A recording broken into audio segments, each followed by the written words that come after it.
আসসালামু আলাইকুম। আশার মিনি কিচেনে সকলকে স্বাগত জানিয়ে শুরু করছি আজকের রেসিপি। আজকে আমি নিয়ে এসেছি দুর্দান্ত স্বাদের একটি চিংড়ি মাছের রেসিপি, আর গরম ভাতের সঙ্গে খেতে খুবই সুস্বাদু রেসিপি একটা।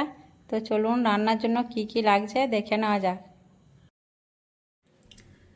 তো দুর্দান্ত স্বাদের চিংড়ি মাছের রেসিপির জন্য এখানে আমার লাগছে, আমি এখানে 100 গ্রাম চিংড়ি মাছ নিয়েছি বড় সাইজের। আর মাছগুলো দেখুন আমি খোসা ছাড়িয়ে ভালোভাবে ধুয়ে পরিষ্কার করে নিয়েছি। মাছের মাথাটা কেটে বাদ দিয়ে দিয়েছি। আর মাছের এই পিঠের অংশটায় একটা সরু নোংরা শিরার মতো থাকে, সেটাও তুলে ফেলে দিয়েছি। তো মাছটা আমি খুব ভালোভাবে পরিষ্কার করে নিয়েছি। আর এখানে একটা টমেটো বেটে নিয়েছি, একটা বড় সাইজে পেঁয়াজ বেটে নিয়েছি। আর পেঁয়াজটা আমি খুব মিহি করে বাটিনি, আধ বাটা করেছি। আর এখানে চা চামচে 1 চামচ আদা রসুন বাটা, 2টো কাঁচা লঙ্কা কুচি আর ধনেপাতা। তো চলুন রান্নাটা দেখে নেওয়া যাক। গ্যাসটা জ্বালিয়ে আমি কড়া চাপিয়ে দিয়েছি রান্নার জন্য, আর দিয়ে দিচ্ছি সর্ষের তেল। আর সর্ষের তেলে রান্নাটা করলে খেতে খুবই মজার হয়। তেলটা আমি ভালোভাবে হাই হিটে গরম করে নেব।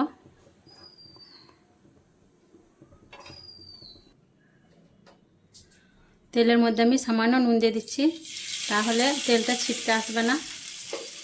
তেলটা গরম হয়ে গেছে, এখন আমি পেঁয়াজ বাটাটা দিয়ে দিচ্ছি।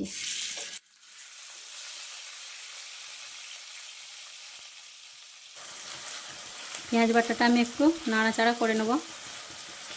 আর এখন আমি গ্যাসের ফ্লেমটা একটু বাড়িয়ে দিলাম। পেঁয়াজ বাটাটা কিছুক্ষণ নাড়াচাড়া করে নেওয়ার পর আমি লঙ্কা কুচোটা দিয়ে দিচ্ছি। আবারও আমি একবার নাড়াচাড়া করে নেব। আর মাঝে মধ্যে গ্যাসের ফ্লেমটা বাড়িয়ে কমিয়ে নেব। পেঁয়াজটা কিছুক্ষণ ভেজে নেওয়ার পর আমি টমেটো বাটাটা দিয়ে দিচ্ছি। আর দিয়ে দিচ্ছি আদা বাটা। বেশ কিছুক্ষণ নাড়াচাড়া করে নেব, যতক্ষণ অবধি না টমেটোর কাঁচা গন্ধটা চলে যাচ্ছে। আর এখানে মাছের পরিমাণটা কম বেশি নিতে পারেন, বেশি নিলে পেঁয়াজ আর টমেটো পরিমাণটা বাড়িয়ে নেবেন। আর ঝাল মশলাটা নিজেদের রুচি হিসেবে দেবেন।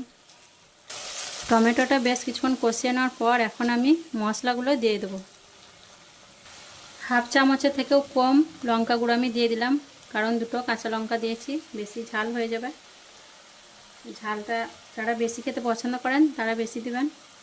আর দিয়ে দিচ্ছি 1/2 চামচ হলুদের গুঁড়ো। একটু পানি দিয়ে আমি মশলাটা কষিয়ে নেব।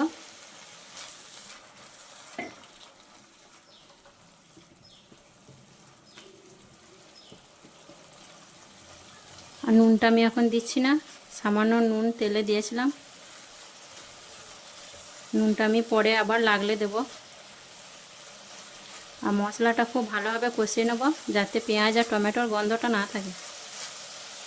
দিয়ে দিলাম 1/2 চামচেরও কম ভাজা জিরে গুঁড়ো।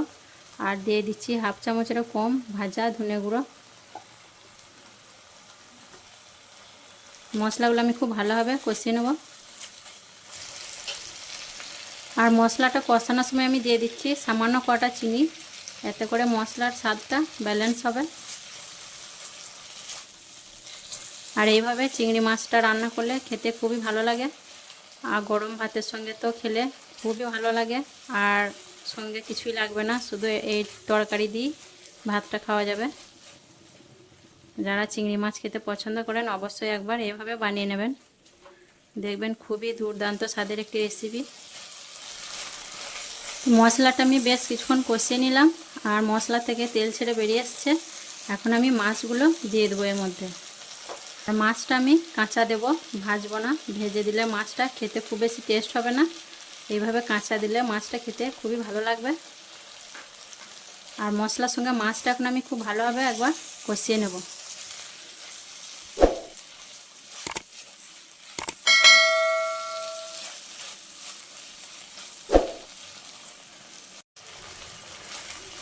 তো মাছটা আমি মশলার সঙ্গে খুব ভালোভাবে কষিয়ে নিয়েছি, আর তেল ছেড়েও বেরিয়ে এসছে। এখন আমি অল্প পানি দিয়ে দেব, তাহলে মাছের ভিতরে নুন মশলাটা ভালোভাবে ঢুকে যাবে।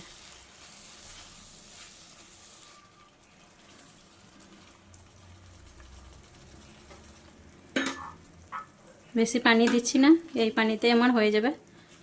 এখন একটু ভালোভাবে নাড়াচাড়া করে নিচ্ছি। এখন আমি এটা 3-4 মিনিট মতো রান্না করে নেব। তাহলে ঝোলটাও কমে যাবে আর মাছের মধ্যে তেল মশলাটাও ঢুকে যাবে।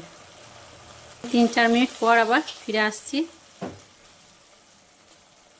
3-4 মিনিট রান্না করার পর আমি ফিরে এলাম। আর দেখুন রান্নাটার মধ্যে ঝোলটাও টেনে গেছে আর তেল ছেড়ে বেরিয়ে এসছে আর রান্নাটা আমার হয়ে এসছে। এখন আমি কেটে রাখা ধনেপাতাটা দিয়ে দেবো।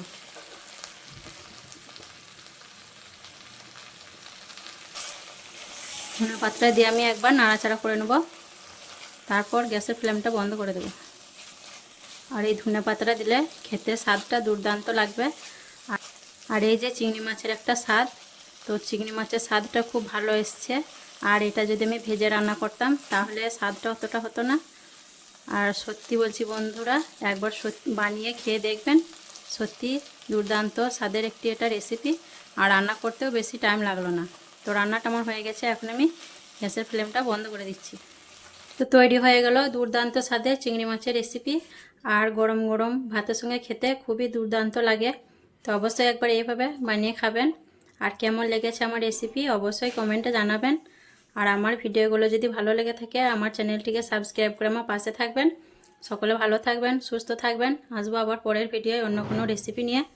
আল্লাহ হাফেজ।